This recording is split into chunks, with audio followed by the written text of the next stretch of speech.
네, 안녕하세요. 여러분의 박 대표 오늘도 인사드립니다. 자, 이번에 우리가 알아볼 종목은 이스페타시스입니다. 자, 제가 며칠 전에 여러분들에게 영상을 올려 드렸었고 그 중에서 이제 이스페타시스에 대해서 언급을 드렸었는데 역시나 기분 좋게 이스페타시스가 또 한번 상승폭을 기록해 주면서 최고점을 경신해 주었습니다. 자, 그 과정에서 여러분들에게 지난 10월 11일 날 언급드렸던 시점 기준으로 10%가 넘게 상승을 하면서 오늘도 여러분들에게 좋은 수익 안겨드렸습니다. 자, 그렇기 때문에 오늘도 역시나 함께 공략하신 분들 수익 축하드리도록 하겠고요. 역시나 이스페타시스에 대해서 조금 더 디테일하게 알아보는 시간 오늘 가져보도록 할 예정이며 더불어서 제2의 이스페타시스가 될 수 있는 종목은 어떠한 종목이 될 것인지 역시나 함께 체크해 보도록 할 테니까 끝까지 영상 들어 주시기 바라겠고요. 더불어서 구독, 좋아요도 한 번씩 눌러 주시기 바라겠습니다. 자, 좀 전에도 제가 여러분들에게 얘기를 드렸던 것처럼 저희가 이스페타시스에 대해서 언제 얘기를 드렸냐? 지난 10월 11일 날 여러분들에게 영상을 녹화해서 올려드렸습니다. 그때 저희가 이제 심택이라는 종목을 여러분들에게 소개를 시켜드리면서 심택과 더불어서 PCB 관련 종목군들 여러분들에게 지켜보셨으면 좋겠다 말씀드렸고 그 중에 이스페타시스 이렇게 여러분들에게 소개를 시켜드렸습니다. 자, 그때 기준이 어떠한 가격권이었냐면은 이스페타시스 76,000원. 자, 이스페타시스 76,000원일 때 여러분들에게 저희가 영상을 통해 가지고 소개를 시켜 드렸었고 그리고 지금 현재 얼마까지 올라갔습니까? 76,000원짜리에서 83,700원까지 올라가게 되면서 이렇게 약 10%의 수익을 여러분들에게 안겨 드렸습니다. 자, 그때도 제가 분명히 말씀을 드렸습니다. PCB 관련된 종목군들은 여전히 단기적인 측면이 아니라 중장기적인 측면으로 바라볼 수밖에 없습니다. 그래서 왜 PCB들을 바라보셔야 되는지 그러한 과정들 저희가 계속해서 무엇을 통해서 심택을 통해 가지고 여러분들에게 얘기를 다 드렸었어요. 그쵸? 자, 그런데 이제 오늘은 저희가 이스페타시스에 대해서 조금 디테일하게 알아볼 예정이에요. 그렇기 때문에 이 이스페타시스에 대해서 일단은 결과론부터 말씀을 드리면은 저는 목표 가격을 얼마로 본다? 10만원까지도 바라볼 수 있다라고 생각이 드는데 왜 10만원까지 바라볼 수 있는지 여기에 대해서 좀 하나하나씩 이야기를 나눠보도록 하겠습니다. 자, 일단 이스페타시스가 이제 어떠한 기업이며 어떠한 부분들을 우리가 좀 체크해야 되는지를 좀 간단하게 이렇게 알아볼 예정입니다. 그래서 어떠한 기업인지 그리고 뭐를 파는지 그리고 매출이 어느 정도인지 실적이 어떤지 그리고 앞으로에 대한 기대감, 투자 포인트와 리스크 요인은 무엇인지 그리고 기술적 분석까지 하나씩 다 얘기를 드려보도록 하겠습니다. 자, 일단 첫 번째 해당 기업은 어떠한 기업이냐라고 본다면은 일단은 지금 보시는 것처럼 해당 기업은 역시나 어떠한 부분들이 부각이 되어 있습니까? 역시나 PCB 쪽이라고 우리가 생각할 수 있는 그러한 기업이죠. PCB. 그래서 1972년도에 설립이 되었고 지난 2003년도에 어디에? 코스피에 상장을 한 PCB 전문 기업입니다. 자, 여기서 PCB라는 것은 뭐다? 단순하게 인쇄, 회로, 기판이다. 이렇게 생각을 해주시면 될 것 같습니다. 자, 그리고 역시나 이 PCB가 최근에 강세를 보이고 있는 부분들은 뭡니까? 역시나 최근 들어서 AI, 즉 인공지능이 상당히 이슈화가 되면서 관련된 종목군들에 대한 상승 포지션들이 형성되는 모습들을 우리는 최근에도 지속적으로 확인해 볼 수 있었고 그 과정에서 해당 기업도 역시나 덩달아 상승 포지션을 만들어주고 있는 기업이다라고 판단을 할 수가 있습니다. 자, 일단은 국내에 본사가 있기는 합니다만은 국내 본사 이외에도 중국이라든지 미국, 홍콩, 태국에서 생산과 판매 네트워크를 갖추고 있고요. 매출의 95% 이상이 뭐다? 수출이다. 이렇게 생각을 하시면 될 것 같습니다. 자, 그럼 이제 이 기업이 어떠한 제품을 팔고 있느냐라는 부분들을 체크해 본다면 역시나 얘기를 드렸던 것처럼 PCB 사업을 대부분 하고 있기 때문에 현재 시점에서는 이제 PCB가 대부분이다라고 우리가 체크해 볼 수 있습니다. 자, PCB가 무려 92%의 비율을 차지하고 있기 때문에 어떻게 보면은 사실상 이 PCB 단일 품목 중심의 회사다. 이렇게 우리가 생각을 해 볼 수가 있습니다. 자, 그리고 이제 주요 매출처를 좀 체크해 보도록 할 텐데, 주요 매출처 같은 경우에는 일단은 한 기업의 무려 40%가 넘는 매출 비중을 차지할 만큼 한 개 기업에 대한 매출처가 상당히 크습니다. 이게 바로 2025년 반기 해당 기업의 매출 비중 10%가 넘는 주요 매출처다라는 부분들을 체크해 볼 수가 있고요. 그 과정에서 대부분 데이터 센터 관련 기업, AI 관련 기업 또는 통신 장비 기업이다 라는 것들을 확인해 볼 수 있습니다. 자, 이거는 뭐냐? 일단은 상위 고객사 한두 곳의 매출 비중이 높다라는 부분들이고, 이는 성장의 기회가 있다. 성장 기회. 그리고 여기에 동시에 집중 리스크가 될 수 있다. 이 부분들을 여러분들이 좀 체크해 보셨으면 좋겠습니다. 자, 이제 이어서 이제 실적에 대한 부분들 좀 체크해 보도록 하겠습니다. 자, 일단은 최근 해당 기업의 실적을 체크해 보면은, 자, 일단 긍정적인 부분들 중에 한 가지는 뭐냐? 매출액이 꾸준히 증가가 되고 있다라는 점이죠. 보시면은 지난 2020년 3,900억 원에서 최근 8,300억까지 두 배가 넘는 매출의 급등이라는 이러한 성장률을 기록을 했다라는 점입니다.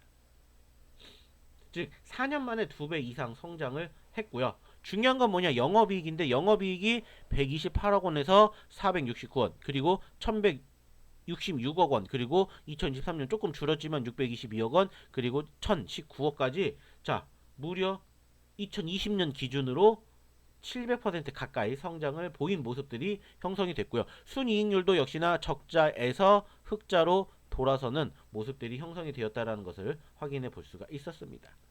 자, 그렇다면 왜 이렇게 2020년, 2021년도에는 이렇게 적자폭이 컸을까라는 부분들을 좀 체크해 봤더니, 일단은 이 시점에서는 단순하게 영업이익도 발생이 되기는 했다고 해요. 영업이익이 발생이 되기는 했습니다. 근데 중요한 부분들은 뭐냐면은 역시나 금융 비용이라든지 이러한 조금 순손실을 기록할 만한 부분들이 있었다라고 해요. 자, 그 말은 뭐냐? 일단은 이 시점에서 적자폭을 면치 못했던 것은 본업은 좋았다 이거예요. 본업은 꾸준히 올라가게 되기 때문에 나쁘지 않았다. 근데 문제는 이제 재무구조 쪽에서 조금 문제가 있었다라는 것들을 확인해 볼 수가 있었어요. 그러다 보니까 일단은 조금 순이익이 꺾였다라고 체크해 보시면 될 것 같습니다. 자, 이제 올해 상반기를 우리가 체크해 보도록 할 텐데, 자, 올해 상반기에 대한 매출액은 역시나 나쁘지 않습니다. 일단은 보시면 아시겠지만은 지금 현재 상반기만 해도 지금 얼마입니까? 거의 5천억 원 가까이 4,930억 원이라는 상당히 좋은 매출을 기록을 해주고 있고, 그 과정에서 영업이익도 역시나 897억 원이나 된다고 합니다. 자, 보시는 것처럼 4,939억 원, 897억 원입니다. 자, 일단은 영업이익률만 놓고 봤었을 때는 약 18% 정도가 되고 있는데 상당히 나쁘지 않습니다. 근데 중요한 건 뭐야? 작년에 영업이익이 얼마입니까? 1019억인데 올해만 벌써 상반기에 거의 900억 가까이 했다. 자, 그건 뭐다? 실적에 대한 모멘텀이 어떻게 되고 있다? 강화가 되고 있다 라는 것들을 우리는 확인해 볼 수가 있다는 겁니다. 자, 그러면 이 부분들을 이제 우리가 조금 더 디테일하게 체크를 해 본다면 어떤 부분들로 확인을 할 수가 있냐? 바로 이 부분이죠. 2020년부터 최근까지 일단 좀 보고 이제 앞으로에 대한 미래 가치도 보도록 할 텐데, 일단 보시면은 가장 크게 집중이 되는 부분들이 뭐냐? 우선은 올해 예상 컨센서스에서 매출액 부분이 1조 달성이 지금 현재 예상되고 있다라는 거고, 2026년, 2027년으로 넘어갈수록 1조 클럽에서 계속해서 성장을 이루어갈 것이다 라는 이러한 기대감이 형성이 되고 있다라는 겁니다. 그리고 이제 영업이익도 말 그대로 이제 1000억 원대에서 1800억, 2400억, 2900억으로 나날이 영업이익이 최하 10%, 20% 이상 상승을 하고 있고, 그 과정에서 역시나 단기순이익도 지금 꾸준히 증가가 되는 부분들이 기대가 되고 있다는 겁니다. 자, 그 말은 뭐냐? 일단 좀 전에도 말씀을 드렸던 것처럼 이러한 상반기 매출액과 영업이익을 고려한다면은 충분히 올해 단기순이익 1800억도 불가능하진 않다. 즉 그 말은 뭐다? 일단은 전망치 자체가 지금 보고 계시는 이 컨센서스 전망치 자체는 타당하다 라고 우리가 볼 수가 있다는 거죠. 그 말은 뭐다? 앞으로도 충분히 크게 상승 성장 기대해 볼 수 있다라는 점입니다. 자, 그러면 해당 기업이 이제 앞으로 어떤 부분들에 대한 투자 포인트가 될 것인지를 좀 체크해 본다면, 일단은 해당 기업 보시는 것처럼 대표적으로 보여지는 것 역시나 AI 서버와 800기가 네트워크 장비에 쓰고 있는 초고속 고밀도 PCB 수요가 급증하고 있기 때문에 현재 시점에서 일단은 이러한 부분들을 우리가 좀 계속해서 주목해 볼 필요가 있지 않을까라고 생각이 들어요. 그리고 2025년 기준 PCB 평균 단가가 제곱미터당 440만 원이라고 합니다. 440만 원이라고요. 자, 그 말은 뭐냐? 작년에는 이게 370만 원이었는데 440만 원으로 늘었대요. 그 말은 뭐다? 그만큼 수요도 급증을 하고 있고 고부가 제품이구나, 고부가 제품이구나라는 것들을 우리가 또 한번 확인해 볼 수가 있다는 겁니다. 그렇기 때문에 아주 성장 기대가 있다라는 거고, 자, 여기에서 끝나는 게 아니라 그만큼 해당 기업은 계속해서 뭐도 하고 있다? 투자도 하고 있다라는 점입니다. 보시면은 지금 신규 공장을 지금 계속해서 만들고 있는데 2025년에서 2028년까지 한다고 합니다. 근데 그때 쓰이는 비용 총 투자액이 무려 4천억 원이라고 해요. 4천억 원. 즉 4천억 원 규모의 신규 공장 및 기계 장치 투자를 지금 계속해서 하고 있는 만큼 앞으로에 대한 기대감도 있다. 즉 생산 능력까지도 지금 어떻게 하고 있다? 확대를 하고 있다. 거기에다가 매출 성장으로 이어진다면 이 기업은 앞으로 향후 몇 년 동안에 기대감이 있다라는 것들을 우리는 확인해 볼 수가 있다는 겁니다.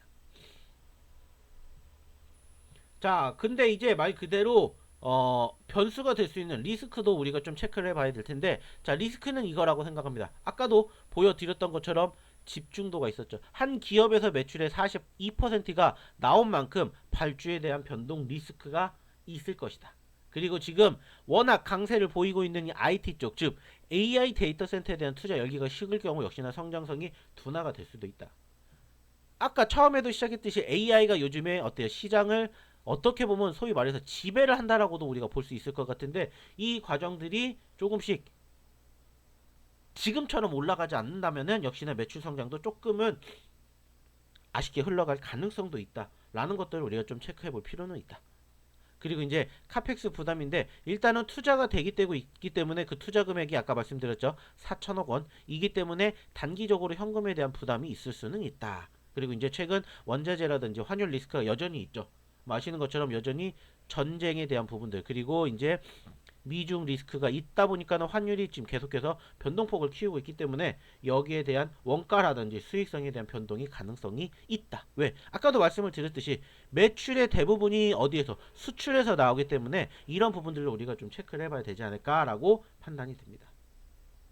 자, 그래서 일단 좀 결론을 내본다면은 결국에는 해당 기업은 뭐 어떻게 보면 단순히 봤었을 때 테마주냐라는 그러한 성격을 띈다면 사실 지금 현재 물론 움직임이 크기는 해요. 근데 단순하게 봤었을 땐 테마주는 아니라고 생각을 한다는 거예요. 과거의 부채 비율이 상당히 높았습니다. 무려 500%까지 갔었는데 지금은 어때요?